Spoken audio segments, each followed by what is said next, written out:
Bismillahirrahmanirrahim. Assalamualaikum warahmatullahi wabarakatuh. Perkenalkan, nama saya Irwan, asal dari Pangandaran. Alhamdulillah saya bergerak di bidang kesehatan, terutama di herbal. Yang saya pegang adalah PT Bionet yang mengeluarkan produk kesehatan ada 4. Ini yang pertama adalah Sensa. Ini bahannya dari garam. Fungsi utamanya buat menetralisir racun, membersihkan usus dan lambung, menetralisir darah merah, plus ini bisa mengeluarkan lemak jenuh dan lemak esensial. Artinya kotoran atau sampah yang di dalam ini bisa dibersihkan sama ini. Yang tadinya tubuhnya asam, insya Allah bisa menjadi basah.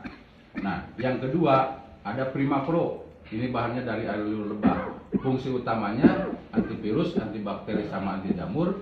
Nutrisinya sangat tinggi, dari vitamin A sampai Z ada. Terus ada kandungan bioflavonoid. Artinya dari 1 tetes Prima Pro setara mengkonsumsi 500 buah jeruk. Nah, yang ketiga produknya ada Libren. Ini bahannya dari antanan atau pegagan. Ini fungsi utamanya untuk nutrisi otak dan saraf. Bagusnya buat apa? Bagusnya buat yang kena stroke, kena Parkinson, bahkan kena insomnia atau susah tidur. Plus ini kalau dikonsumsi buat anak, ini daya tangkap pembelajarannya bisa fokus. Artinya anak yang bodoh bisa jadi pintar melalui syariat Libren ini. Nah, yang keempat, yang terakhir ada Biotesimin. Ini dari 3 bahan, ada daun mint, daun sirsak sama daun stevia. Dimana daun mint ini buat pengencer darah, daun sirsak buat tumor dan kanker. Nah, daun stevia itu pemanis alami, fungsinya untuk memperbaiki pankreas. Nah, sangat utama ini buat laki-laki. Dikala pankreas laki-laki seimbang atau selalu bagus, itu berpengaruh loh ke al-mukarramnya. Makanya untuk konsumsi ini, ingat nasib laki-laki ini bakal mengalami 3 kehidupan. Usia 25 sampai 30 tahun ini masih pandangan hidup, yaitu begitu mandang langsung hidup. Nah, usia 40 sampai 50 tahun ini udah pegang hidup. Artinya dipegang-pegang dulu baru dia bisa hidup. Nah, yang ketiga ini sisa hidup. Udah dipegang, udah dipandang, ini tidak hidup karena sisa. Itu kan? Nah, cuman yang bisa didemokan di sini adalah yang namanya Sensa. Nah, ini ilustrasinya. Kita harus ingat, kalau kita pengen tahu penyakit, harus tahu sejarahnya. Datangnya penyakit itu dari mana? Ternyata penyakit itu datangnya dari 3 pintu. Yang pertama dari usus dan lambung yang kotor. Di mana usus dan lambung yang kotor ini dampak dari makanan yang tidak lepas dari kimia, pengawet, pewarna, penyedap, borak, sama formalin. Kira-kira lama-lama bakal ngendap di dalam tubuhnya. Pasti ya. Nah, yang kedua dari hati, dari kolbu. Ini udah ada obatnya dari para ajengan yang disebut pengajian atau santapan rohani. Yang ketiga dari pikiran. Nah, ini yang saya akan bukakan tentang usus dan lambung yang kotor. Ini ilustrasinya. Ini ilustrasinya usus dan lambung yang masih bersih.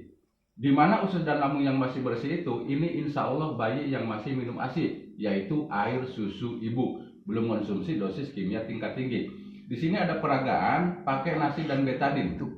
Kenapa? Ini nanti ada kaitannya dengan obat-obat yang sering dikonsumsi sama kita tiap hari. Nah, di dalam betadin ini zat sintetisnya tinggi. Saking tingginya sintetis di betadin, ini tidak boleh diminum. Betul nggak? Ini khusus luka luar ya. Luka dalam bisa, sama ini tidak bisa kan? Nah, ini masuk ke dalam tubuh, bersarang di lambung, ini otomatis akan ada perubahan warna. Yang tadinya bening, ini bisa seperti ini. Ini warnanya oranye kan ya? Lihat kan? Nah, kenapa oranye? Karena ada zat sintetis. Di sini peragaan kedua dari nasi. Di dalam nasi ini sebetulnya kimia tinggi. Dari mana? Dari serapan pupuk melalui akar. Maka terjadi kimianya yang sangat luar biasa. Nah, kalau diaduk kimia sintetis dengan kimia yang ada di nasi ini akan ada perubahan warna. Kira-kira nih ilustrasinya atau contoh. Di saat kita mau minum obat kimia, apa yang dilakukan? Kan sarapan dulu, betul nggak? Berarti kimia dari nasi masuk ke dalam tubuh. Disusul sama kimia sintetis yang ada di obat-obat kimia, akan terjadi seperti ini. Kira-kira kalau terus-terusan konsumsi obat kimia, usus kita dan lambung makin kotor makin bersih? Pasti makin kotor kan? Nah, gimana caranya kita itu mencari produk yang bisa membersihkan usus dan lambung? Apakah mungkin minum sabun atau rinso? Tidak mungkin kan? Salah satunya yang paling aman adalah Sensa. Yang ini bahannya dari garam. Cara konsumsinya 5 tetes pagi, 5 tetes malam. Ini saya akan tetes 5 tetes. Tuh 2, 3, 4, 5. Nah, yang tadinya kotor insya Allah ini dengan seiring waktu akan bersih lagi. Nah ini, kemana ini kotorannya kita buang? Ini keluarnya melalui BAB. Makanya setelah konsumsi yang namanya Sensa, jangan kaget BAB-nya warna hitam dan baunya beda. Berarti sampah atau toksin lagi dikeluarkan. Kira-kira sampah bagus di dalam, bagus di luar? Bagus dikeluarkan kan? Nah ilustrasinya gini, dikala sampah di luar, lama-lama akan ada belatung. Sampah di dalam itu bukan belatung, itu yang namanya parasit akan tumbuh. Sementara parasit berbahaya juga buat kesehatan. Nah ini ilustrasi kedua. Sekarang saya mau nanya, makanan banyak digoreng, dikukus atau dibakar? Banyak digoreng kan? Nah ini ilustrasinya, minyak seperti ini udah banyak dipakai. Artinya kadar kolesterol jadi tinggi. Sementara kolesterol ini bisa membahayakan buat kesehatan. Contohnya, dikala kolesterol ini masuknya ke sel pori-pori, ini bisa jadi penyakit alergi atau gatal-gatal. Ke pemuda selama pemudi, ini wajah berjerawat, bahkan suka ada kasus wajah berminyak. Ke orang tua biona, black hitam, kokolotin kata bahasa Sunda ya. Nah yang paling bahaya dikala kolesterol ini masuknya ke sel kapiler. Apa itu sel kapiler? Sel pembuluh darah yang paling kecil di dalam tubuh. Ini bisa menyebabkan penyakit hiperleukemia atau lemak jahat di dalam darah yang sangat tinggi. Itu kata dunia medis. Kalau kata kita apa? Kata kita adalah penyakit pecah pembuluh darah. Atau identik di kampung suka disebut mati mendadak. Betul nggak kira-kira? Nah sebetulnya itu bukan mati mendadak. Ada 3 tanda. Tanda pertama sering kesemutan, hati-hati. Kesemutan ini bukan penyakit yang sembarangan. Ini udah stadium 4. Artinya di sel darah banyak pembekuan dan darah itu tidak lancar. Yang kedua sering pegal di pundak nih, di sini berat terasa pundak ini, itu kolesterol. Yang ketiga adalah migrain. Makanya tanda-tanda ini harus hati-hati. Dikala ada tanda ini berarti di sel kapiler udah ada tumbuh lemak. Terjadinya lemak makin numpuk, maka tidak kuat. Setelah tidak kuat akan pecah. Dan kalau pecah akan mati di tempat. Lihat, apakah mungkin minum air mineral bisa hancur? Nah seperti ini. Begitu minum air mineral 2-3 liter sehari pun, ini yang keluar melalui urin dan keringat hanya air. Si kolesterol di mana? Tetap nempel di dinding usus, di sel kapiler, di pembuluh darah, di limpa, di ginjal, di paru-paru, jantung, bahkan ini bisa mencemari dalaman tubuh. Kita lihat praktekan, kita kocek. Apakah bisa bersatu? Tidak, betul nggak? Nah gimana caranya minyak sama air ini bisa bersatu? Artinya begitu minum sesuatu bisa terbuang. Maka tetap kita minum Sensa 5 tetes, tuh 2, 3, 4, 5. Makanya yang terjadi tadi tidak bersatu, begitu dikocek seperti ini. Nah ini, begitu minum air mineral, ini akan terbuang. Kemana? Ada 3 pembuangan, ini melalui BAB, melalui urin, sama melalui keringat. Makanya di saat mengeluarkan seperti ini, BAB itu warnanya hinyai di klosetnya ya. Terus kalau cebok pun nggak bersih-bersih, licin. Kalau di kencing itu berbusa, kalau di keringat itu keluarnya tetap licin, kayak bau kimia gitu. Cuman tidak selamanya. Setelah pH tubuh kita seimbang dan kolesterol, lemak jenuh, seimbang, itu akan normal kembali. Artinya Sensa ini bisa menyeimbangkan pH dalam darah. Nah yang ketiga, ini tentang air. Nah air zaman sekarang sebetulnya tidak layak untuk dikonsumsi buat kesehatan. Kenapa seperti itu? Ini tidak usah dicek melalui teknologi canggih, cukup kita nanya. Kira-kira Pak Haji, dulu pernah nggak konsumsi air di sawah? Dulu pernah nggak konsumsi air di sawah? Pernah kan? Ada apa-apa dengan perut?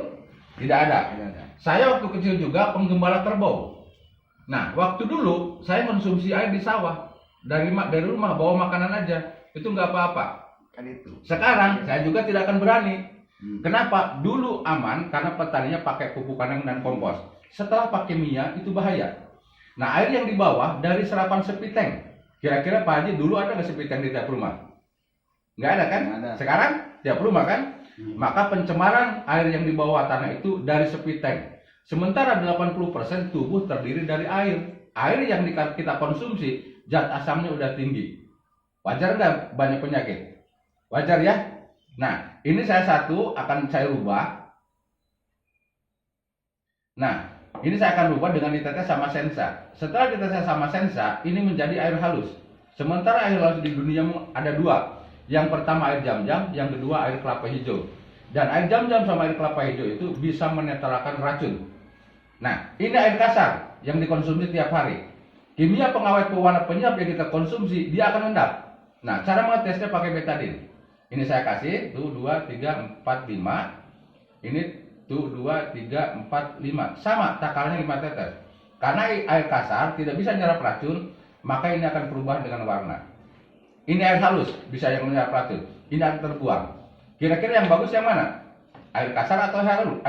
Air halus. Maka kalau Anda ingin minum air halus setiap hari, konsumsilah di rumah dan sediakanlah Sensagol. Tepuk tangan dong buat Sensagol. Nah, ini kita tambah. Makin kotor atau makin bersih? Ini makin kotor. Nah, ini. Kenapa banyak penyakit? Yang pertama dari makanan, ini pengendapan. Ya, ini bahaya. Yang kedua dari kolesterol, ini penyumbatan. Yang ketiga dari kimia, pengawet pewarna, penyebab ini pencemaran. Kenapa? Pencemaran ke sel pembuluh darah merah. Nah, ini bahaya. Gimana caranya? Ini bisa bersih lagi. Kita taburkan air sensa ke sini. Insya Allah ini akan bersih lagi. Nah, ini sangat luar biasanya yang namanya sensa. Ini bahannya dari garam. Ini sangat luar biasa. Ini juga masuk kategori sunnah Rasul. Ya. Kenapa Rasulullah selama hidupnya hanya sakit 2 kali? Yang pertama sakit mau diracun sama Yahudi. Yang kedua sakit mau meninggal. Ternyata tiap hari mengkonsumsi yang namanya garam. Dikala itu disebutkan kalau kita pengen sehat, lakukan apa? Ibda bil milhi wa tim bil milhi. Awal dengan garam, akhiri dengan garam.